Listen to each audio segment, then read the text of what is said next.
Victoria. This is Victoria from Camden BRI. Hello, Johnny. I've got another. Nice. Have you done working with media before? No, Are you media friendly? No, not at all. Fantastic. What are Camden BRI? What on earth were you trying to achieve? Okay. Camden BRI is a Food and Drink Research Association, and it's very much a business-to-business organisation. So we don't really want consumers on our website at all. We want companies who are associated with the food industry. Okay. Where we started from. You got any secrets you don't want them to know about? No. About what you're really putting in food? No. Not that I'm allowed to say on camera anyway. Oh. Okay. Where we started from was, we've got a very static website, and it was first established in 1997, and it was set up as an information-based site, and has evolved from that.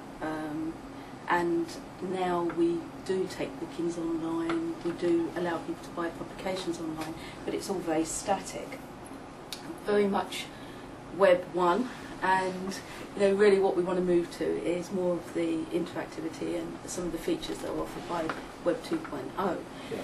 My whole point on coming on the course was that about 6 months ago we started to redevelop our website from this to this, and Excellent. what we wanted to do was to make sure that we were getting things right, and to make sure that we were developing in the right areas. And also I had no knowledge of things like writing specifically for the web, or things like search engine optimization, any of the things that we've covered over the last 7 weeks. So that was really our starting point, really, just to get us up to stop us from this very static site, Right. and get the skills that we needed to get more of the Web 2.0 features. Great stuff. So there's a lot of history there, a lot of history for your domain. You've been writing content for a long time. I know there's an awful lot of pages out there. Yes. There's several thousands. 4,000. 4,000, yeah. So there's an awful lot of content there.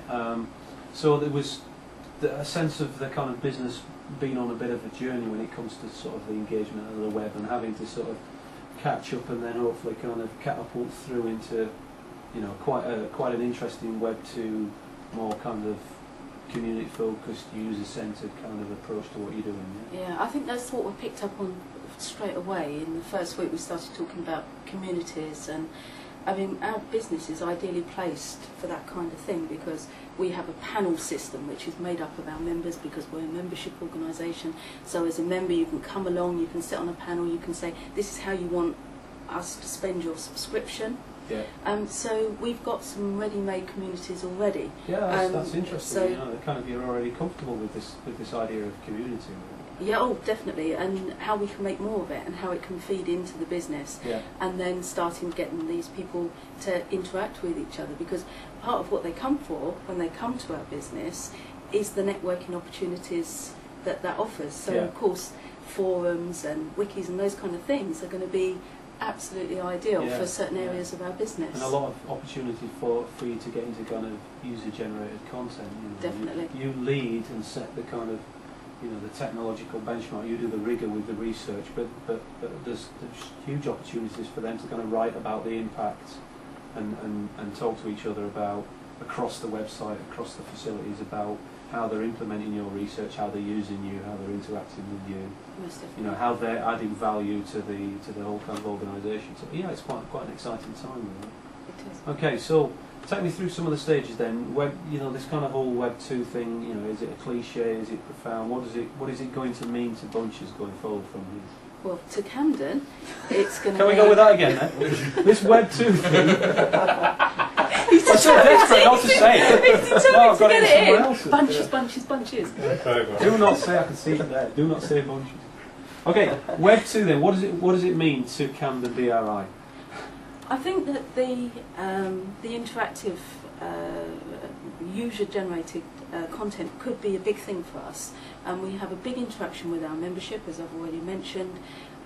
So as well as things like the forums, I'm not sure we go as far as things like blogs, but certainly on the technical side we could encourage members and so forth to discuss things.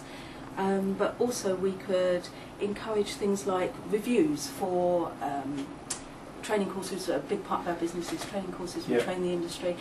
We publish a lot of guidelines, good practice guidelines for industry. I'm not going to go too much into that because I know Tim's going to cover publications, but we could actually get people involved and saying, well, this was particularly good, or we could almost go as far as saying, well, can you give us a case study? Can you tell us how you applied this to a particular project, and why it worked for you? So I think you're in the same position of us in that you're a lot bigger community, but we're a community organisation, and what we do is we get a lot of kind of goodwill, and I sense from you guys that you really know what you're doing, an awful lot of expertise out there, totally credible in the industry, but could you point me to any content that actually communicates that? Possibly it might be difficult at this point, and that's something we face as well. And we've got a lot of, I mean, again, one of the things that came out very strongly at the beginning of the course was we have got a lot of content, and we could actually encourage people by giving some of it away, and providing them with little bits of the story. And then, because again, one of the issues that we have very much within the membership is the idea that they don't always know what we do. So very often you hear them say, oh, we didn't know you do that. And again, that's partly because the website at the moment isn't working very well for us. It's not very well segmented. We haven't got good landing pages where we could take people around particular industries. That's right. I think in I think one of a couple of the linear paths that I looked at was it could either be you could have landing pages that were focused around activities, so that might be HACCP, for instance, and then from the HACCP page you could lead people through, provide them with little bits of information, and then give them a choice of things to do at the end. Do they want to buy a publication about it? Do they want to attend a training course? Do they want just to talk to somebody about it? Or we could centre it around actual sectors. So if you, I think I've used the meat sector.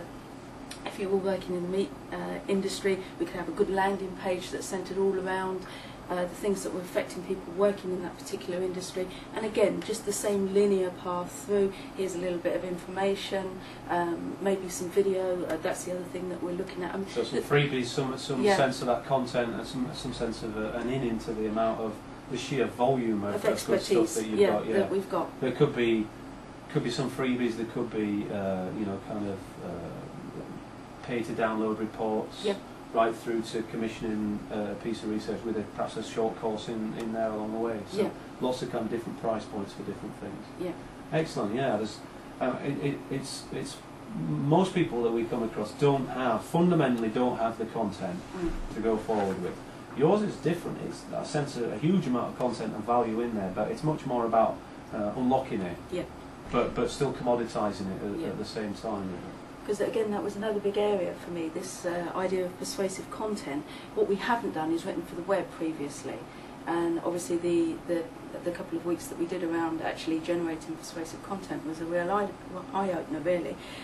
The hybrid copy suits us really well, because we've got a lot of editorial that we can then encourage people through to the sale or to attending the course. Layer through it some of those methods. So that was good. I quite like cliffhangers, and in the persuasive content, I think that would help you as well through your linear paths. You could break it at certain points and make it, that cliffhanger, push them on to the next stage, that kind of thing. So lots of techniques to sort of apply to the site.